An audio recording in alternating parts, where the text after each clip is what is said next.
Você já sentiu aquela vontade quase física de devolver na mesma moeda? De fazer alguém sentir, nem que por um segundo, o que você sentiu quando foi traído, ignorado ou usado? A vingança parece justa, parece forte, mas tem um problema: ela quase nunca cura. Na verdade, ela te prende ao passado. Agora, imagine isso. E se em vez de se vingar, você fizesse algo tão poderoso que a outra pessoa lembrasse disso para sempre, sem você gritar, sem ameaçar, sem cair no mesmo nível? Algo que mostre claramente sua insatisfação, mas que ao mesmo tempo eleve você. É exatamente isso que vou revelar nos próximos minutos. São 5 ações práticas, baseadas em psicologia comportamental e estudos de inteligência emocional, que causam um impacto profundo muito maior que qualquer retaliação. E o melhor, você sai fortalecido, não destruído. Eu dediquei anos ao estudo da linguagem não verbal, da dinâmica relacional e dos efeitos do comportamento humano no cérebro. E posso te dizer com certeza, essas ações funcionam. E se você não tomar uma atitude agora, vai continuar rodando no ciclo da dor, da raiva e do arrependimento. O tempo de reagir com sabedoria começa agora. A primeira ação é o silêncio estratégico. Não é ignorar por raiva, não é sumir com drama. É parar completamente de se explicar, justificar ou buscar validação da pessoa que te feriu. Esse tipo de silêncio não é vazio, é carregado de significado. Quando você simplesmente para de responder, de reagir, de tentar consertar o que nunca foi seu para consertar, você retoma o controle. Estudos em psicologia social mostram que o ser humano tem uma necessidade instintiva de preencher lacunas. Quando alguém some sem explicação, o cérebro da outra pessoa entra em modo de busca. O que aconteceu? Será que fui longe demais? Esse desconforto é natural. E é nele que está o poder. O silêncio estratégico não é passividade. É uma escolha ativa de não alimentar mais um ciclo tóxico. Ele mostra, sem uma palavra, que você não está mais disponível para ser usado como válvula de escape emocional. Diferente da vingança, que te prende ao agressor, o silêncio te liberta. A pessoa pode até tentar te provocar, mandar mensagens indiretas, usar terceiros para saber de você, mas você não responde. Não porque está fraco, mas porque está forte demais para perder energia com o que já deixou para trás. Esse comportamento ativa o que os psicólogos chamam de efeito de privação reversa. Quando algo que era dado como certo some, passa a ser valorizado. E aí a insatisfação fica clara, não por você dizer, mas por você agir. E o mais importante, você sai com a autoestima intacta. A segunda ação é a demonstração silenciosa de crescimento. Em vez de provar que você está bem, mostre. Não diga estou feliz sem você.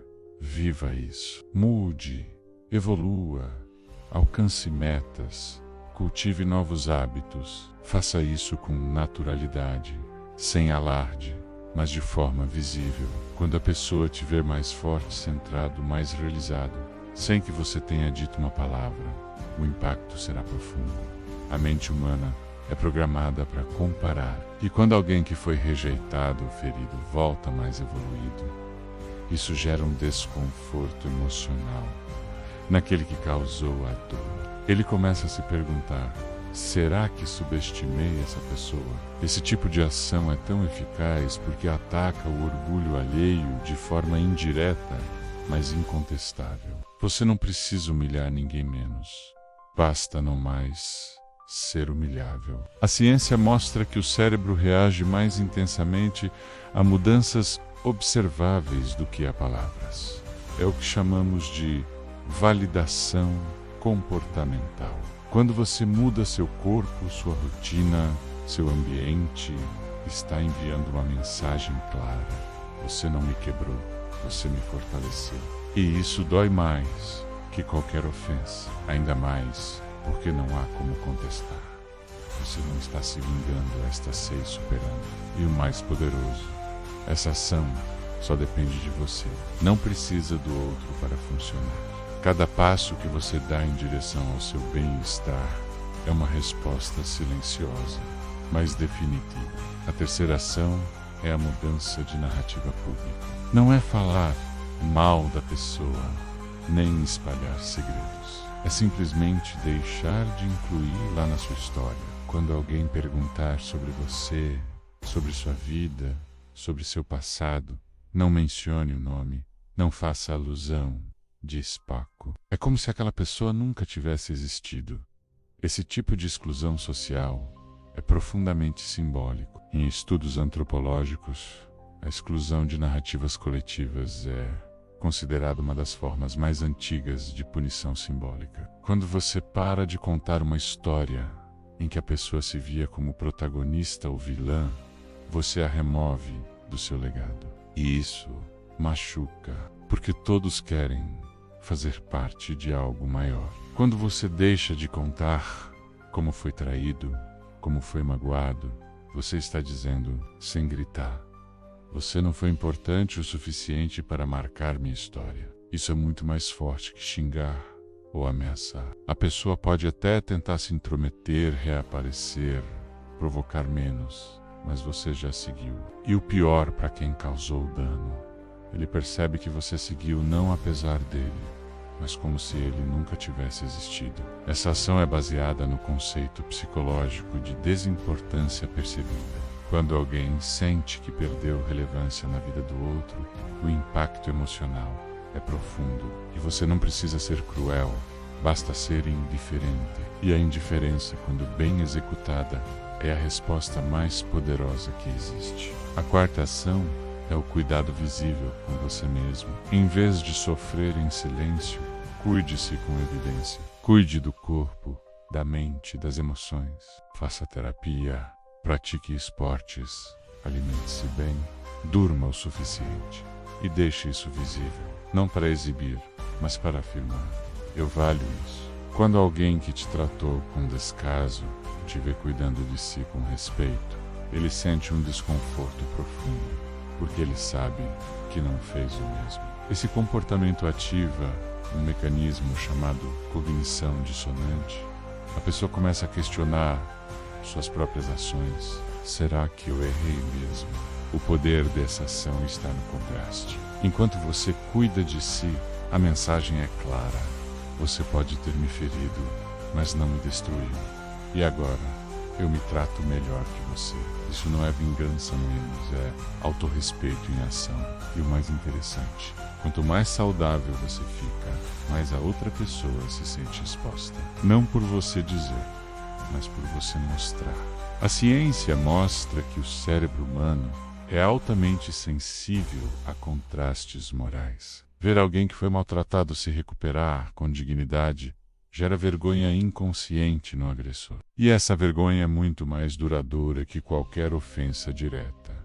Você não precisa falar nada, basta existir com integridade. A quinta ação é o perdão condicional e público. Não é perdoar e esquecer, é perdoar com uma condição clara. Eu te perdoo, mas não vou esquecer e não vou voltar. Diga isso com calma, em um momento neutro, sem raiva, sem teatralidade. Essa ação é devastadora em termos emocionais, porque inverte completamente o poder. Em vez de parecer vítima, você aparece como alguém com autoridade moral. O perdão condicional mostra que você processou a dor, superou a raiva, mas não apagou o que aconteceu. E isso tira da outra pessoa o controle sobre sua narrativa.